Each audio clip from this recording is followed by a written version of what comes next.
Hoy vamos a ver, bueno, quería hacer una pregunta antes de empezar, que no se me olvide. ¿Cuál de los pecados capitales pensáis que es el peor? Así. No, de los pecados capitales, no de los mandamientos. Es que estos son los mandamientos, pero... La soberbia, la avaricia, la ira, la gula, la pereza y la lujuria. Y me falta uno. Pero de alguien... Peor la ira, ¿no? La ira, por ejemplo. La lujuria, la pereza. ¿Tú? La lujuria. La lujuria. La pereza. Ajá, ok. Ok, vamos a ver, porque no sé si todo el mundo ha visto, vio el primero. Voy a hacer una brevísima introducción. Es un capítulo de una serie de 10 películas de Kieślowski, el director polaco, basada en los 10 mandamientos. Vimos hace unas semanas el de Amarás a Dios sobre todas las cosas, que es también el pecado. O sea, el director trata un pecado capital y un mandamiento. Y hoy vamos a ver no codiciarás los bienes ajenos, que es el 10º mandamiento y que junto con el 9º, que no desearás a la mujer del prójimo, son 2 mandamientos que nos dicen que no debemos desear, ¿no? Que condenan un poco el deseo. Y pensando un poco sobre el tema de los mandamientos para ver cómo introducir la película, creo que dentro de este tema hay que tratar un poco el tema del mal, también muy brevemente, luego igual después podemos discutir sobre el tema, pero ¿qué es el mal? Y la religión nos dice que el mal está en el hombre, que no está en Dios Todopoderoso, ¿no? Que es un defecto del hombre.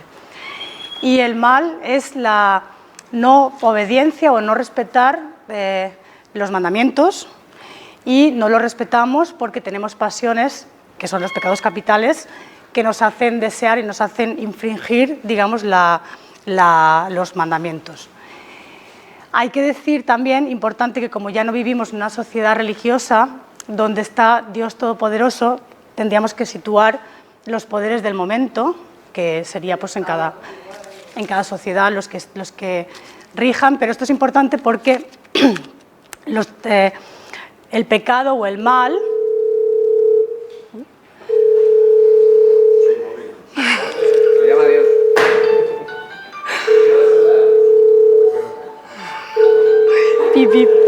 A ver, me espero. No, este va sobre la avaricia, sobre la avaricia y el deseo.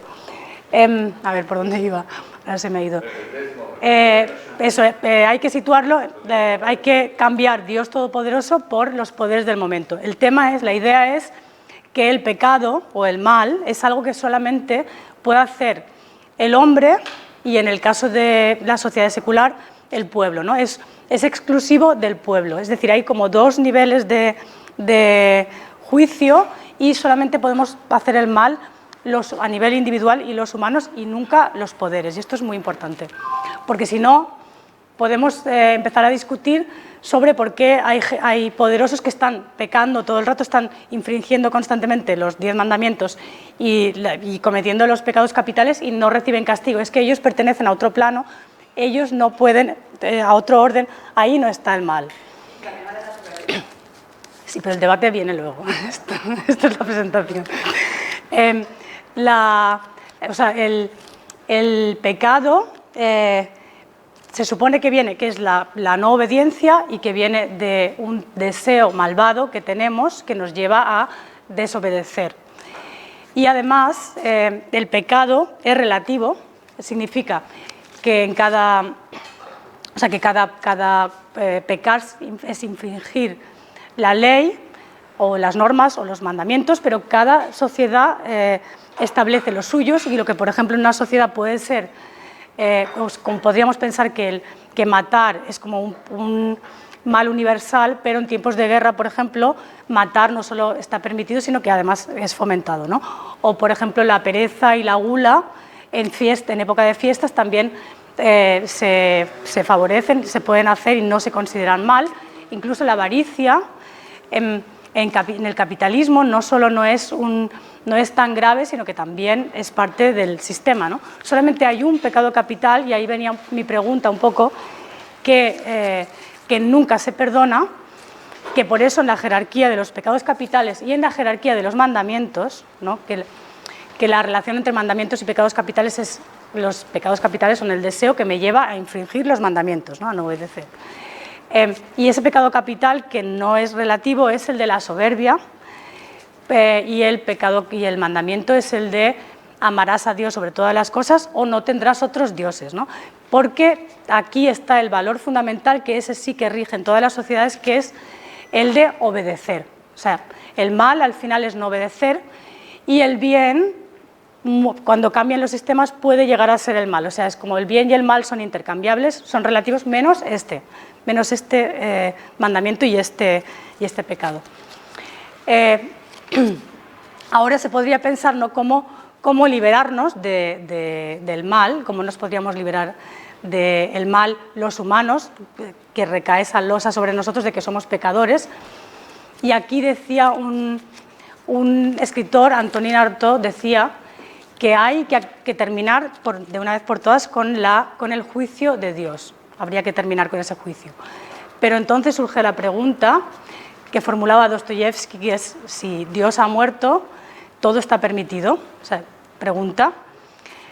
Y Baudelaire contesta: y lo que pasa es que estamos tan acostumbrados durante tantos siglos a interiorizar el pecado, la culpa, a considerarnos malos, que no nos fiamos de nosotros mismos. Y como decía Baudelaire, el pueblo embrutecido pide el látigo, ¿no? Porque no somos capaces, o sea, si Dios ha muerto no es que todo esté permitido, si Dios ha muerto únicamente respondemos ante nosotros mismos. O sea, es como nosotros somos los que nos tenemos que autorregular de alguna manera. No hay instancia superior que nos juzgue. Y aquí viene una rayada que me he hecho, que no sé si la podré desarrollar ahora o luego, pero entonces yo me preguntaba, entonces si fuera así, ya no habría tantos pecados capitales y solamente habría, si solo respondemos ante nosotros mismos, solamente habría un pecado que sería justamente lo más castigado, sería el pecado de la obediencia. O sea, ese sería...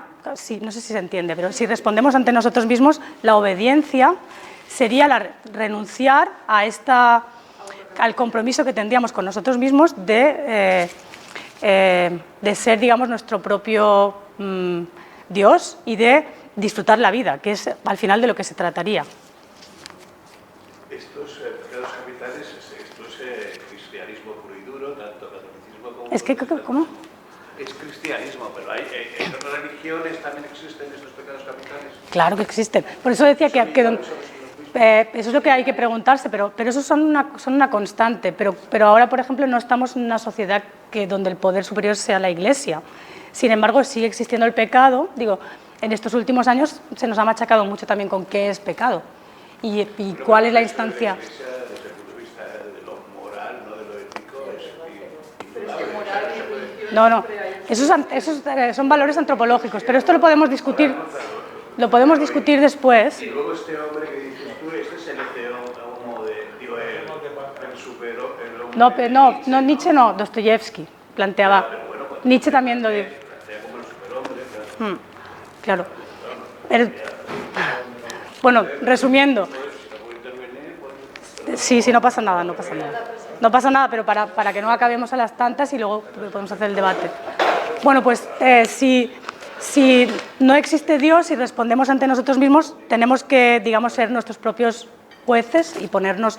Y entonces vivir la vida sería, yo creo, uno de los valores, ¿no? Entonces ese sería el pecado más grave, sería el de la servidumbre voluntaria, el dejarnos someter, ¿no? O sea, como todo se invertiría, pasaría a estar totalmente invertido, en realidad. Bueno, total, hoy vamos a ver y luego me preguntaba el pecado de la avaricia. Hay un libro que relaciona los pecados capitales con los españoles y el de la avaricia es un libro del 96, hay que decir también, la sociedad ha cambiado, pero le dedica muy poquitas páginas porque dice que el español no peca de avaricia, porque le gusta mostrarse como que es orgulloso y que eso va un poco ligado a gastar dinero y que además el español suele ser generoso. Aquí hay un alemán que es una excepción como yo, pero yo que conozco un poco Alemania y España, sí que diría que Alemania es un pueblo más, donde yo me he encontrado más avaricia o más, la gente ahorra más. Y, por ejemplo, mi hijo se pregunta aquí siempre por qué en España todo el mundo quiere pagar la cuenta, ¿no? Eso en Alemania no pasa. Y es que sí que hay una relación o sea, Alemania es una sociedad un poco más rica que España, y sí que hay una relación entre, y aquí ya vengo a la película, que el pecado capital del que trata es la avaricia, y sí que parece que hay una relación bastante clara, y a lo mejor lo hemos notado todos, entre poseer y que empiece ese sentimiento de querer acumular, ¿no? Querer poseer más, o el cuento de la lechera de empezar a hacer planes de qué podría hacer yo con el dinero. O sea, como que la posesión hace que empecemos a proyectarnos en el futuro, y proyectarnos en el futuro al final nos hace olvidarnos del presente, y para mí ese es uno de los más graves pecados, es el no vivir el presente por estar pensando en lo que voy a conseguir, al margen de que lo consiga o no lo consiga. Hoy vamos a ver una película que trata este tema. Es una película que, si no recuerdo mal, espero que sea así, es además humorística, tiene un humor negro, pero un poco muestra esto de hasta qué punto la codicia o la avaricia nos puede llevar a urdir planes, digamos, que acaban siendo un desastre, ¿no? Bueno, vamos a verla y luego ya discutimos más sobre este tema. Gracias.